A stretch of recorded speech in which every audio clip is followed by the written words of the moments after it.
বলেন আলহামদুলিল্লাহ। আমাদের কণ্ঠের ভেতরে 27টা স্তর পার করে একটা এই আলহামদুলিল্লাহ বের হয়। কয়টা? 27টা স্তর। ফেরেশতারা প্রত্যেক জায়গায় বসে আছে, এর কাছে ও, ওর কাছে ও, এভাবে দিতে থাকে। সর্বশেষ একটা কথা বের হয়। আল্লাহ পাক যদি কথাটা বন্ধ করে দিত, এই যে নজরুল, কবি নজরুলের কথা বন্ধ ছিল না? এই কথা বলেন না কেন? কত বছর তার জবান আল্লাহ বন্ধ করে দিয়েছিল, সব ঠিক ছিল, কথা বলতে পারত না। তার মানে স্তর গুলো তো কাজ করতো না।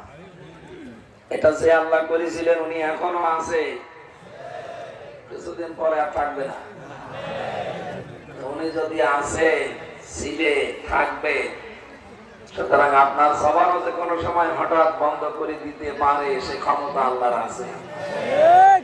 কিচ্ছু করবে না, শুধু বলবে ইন্নামা আমরুহু ইযা আরাদা শাইআন আইয়াকুলা লাহু কুন ফায়াকুন।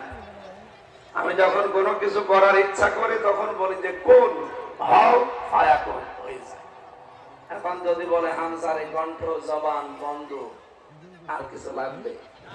তামাম দুনিয়ার ডাক্তার যদি এসে গলার ভেতরে ঔষধ ঢোকায়, হবে? কয়েকটা জিনিসের সাথে আল্লাহ দুনিয়ার কারো মিল রাখেন নাই, তার ভেতরে এই কণ্ঠের স্বর একটা। আমার কণ্ঠ এবং আব্দুল্লাহ, হাফেজ আব্দুল্লাহর কণ্ঠ যদি একরকম হতো, এখন যদি বাড়ির বাইরে যে সালাম দিতাম আসসালামু আলাইকুম, ম্যাডাম তো মনে করতো মনে হয় হাফেজ আব্দুল্লাহ আসতেছে, ঘর খুলে দিলে ঝামেলা হতো না, বাবা শাহজালাল সব হালাল হয়ে যেত।